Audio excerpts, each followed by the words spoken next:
Good morning friends, আজকে দেখাবো এঁচড়ের তরকারি। ঠিক আছে, আমি এঁচড়টা আলুটা নুন আর হলুদ দিয়ে সিদ্ধ করে নিয়েছি। এখন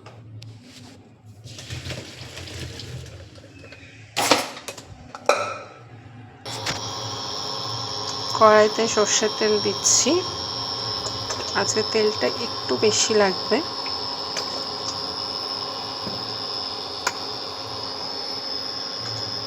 তেলটা গরম হলে আমরা এইগুলো ভেজে নেব।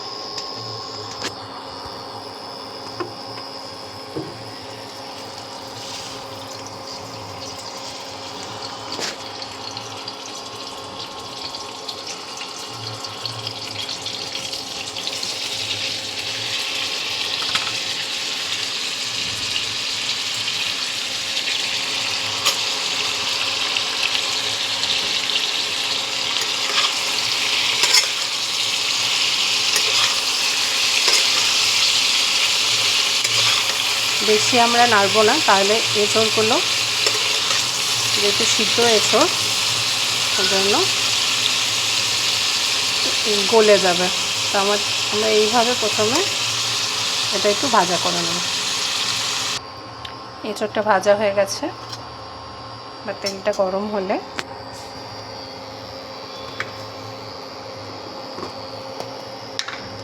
আমি এর মধ্যে দিয়ে দেবো সামান্য একটু জিরে,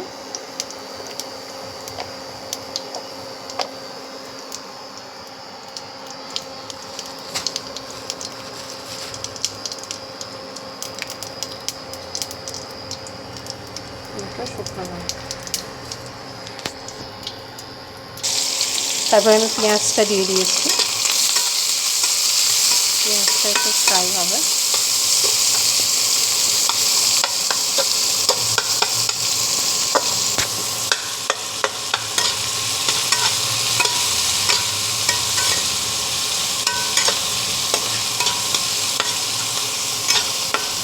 পেঁয়াজটা একটু ভাজা হোক।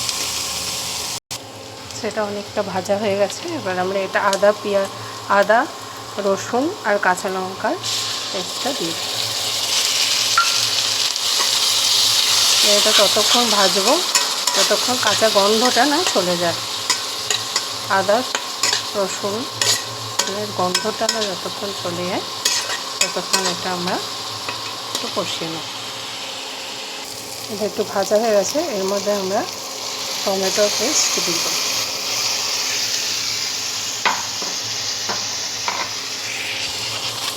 দিয়ে নাড়তে থাকবো। কাঁচা গন্ধটা যতক্ষণ না টমেটোর যাবে। এই সময় আমরা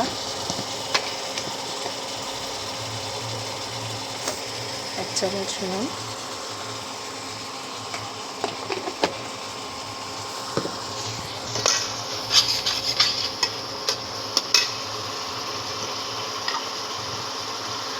আর সামান্য একটু চিনি দিব।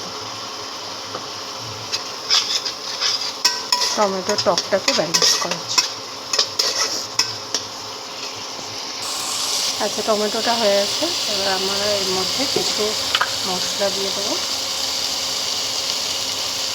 হচ্ছে 1 চামচ হলুদ গুঁড়ো, দেড় চামচ ধনে গুঁড়ো,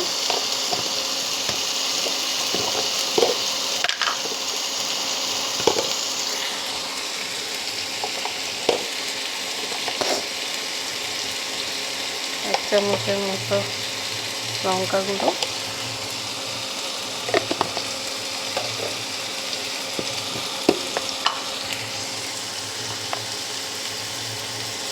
এক চামচ জিরে গুঁড়ো,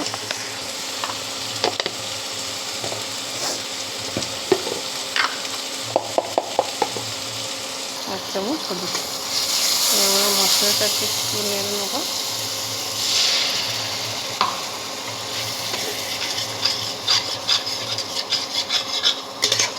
মশলাটা একটু কষবো যতক্ষণ না মশলাটা একটু ঘন হয়ে যাচ্ছে।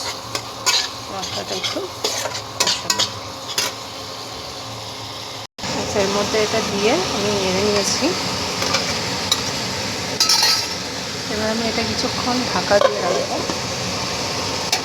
কিছুক্ষণ ঢাকা দিয়ে রাখবো এটা। আমরা জল দিয়ে দেবো। আপনারা যেরকম খেতে চাইবেন সেরকম করবেন। যদি ঝোল করতে চান ঝোল করতে পারবেন, আর যদি মনে হচ্ছে যে না মাখো মাখো করবেন তাহলে মাখো মাখো করতে পারেন। আমি একটু ঝোল করবো এখানে, তো আমি এইভাবে এটাকে একটুখানি কেটে দেবো।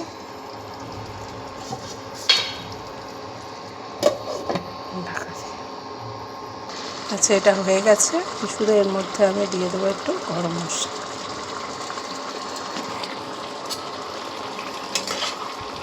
আমি একটু ঝোল ঝোল রাখলাম, আপনি চাইলে একটু মাখো মাখো করতে পারবেন। আমি এটা একটু ঝোল ঝোল। আপনি এর মধ্যে চিংড়ি মাছও দিতে পারেন, বাট আমি এটা এমনি করলাম। ভালো লাগলে শেয়ার করবেন, কমেন্ট করবেন, লাইক দেবেন। Thank you.